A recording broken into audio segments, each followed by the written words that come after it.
Journal de rapport quotidien, jeudi 16 mai 2024. Information du matin, pour votre information au bureau.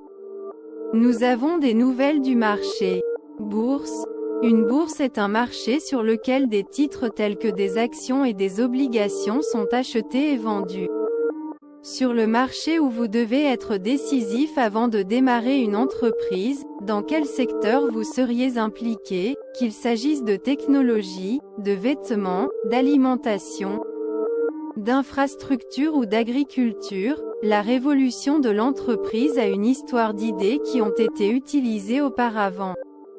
Démarrer une entreprise avec une idée adoptive et la présenter sur un marché où de nombreuses personnes sont impliquées dans le marché avec la même idée.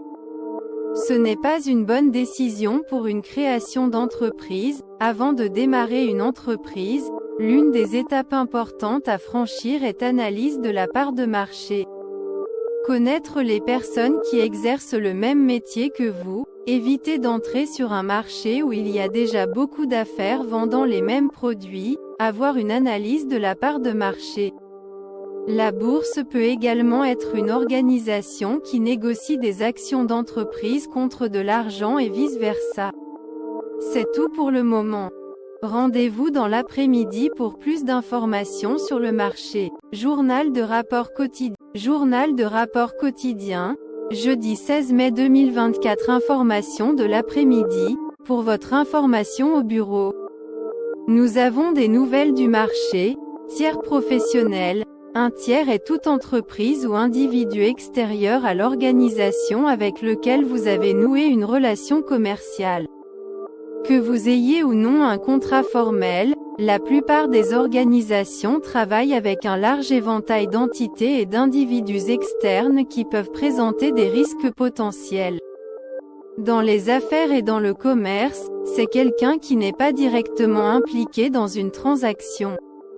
Une entité au-delà du vendeur est une première partie et les clients impliqués sont une seconde partie.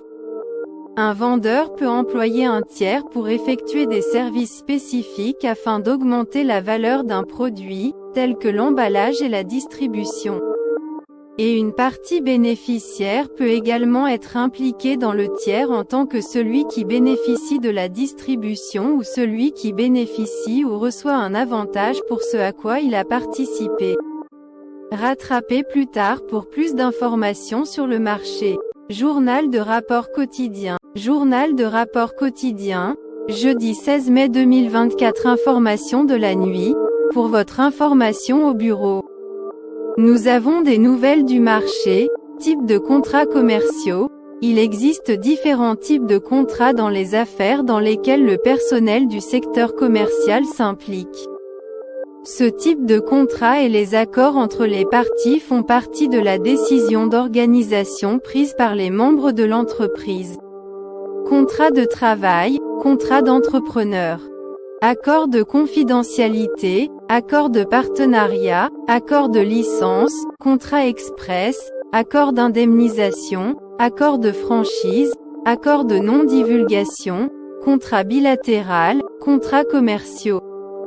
Accord de coentreprise, accord d'influenceur, contrat de période, accord de sécurité et accord d'approvisionnement. Rendez-vous la prochaine fois pour plus d'informations sur le marché. Journal de rapport quotidien,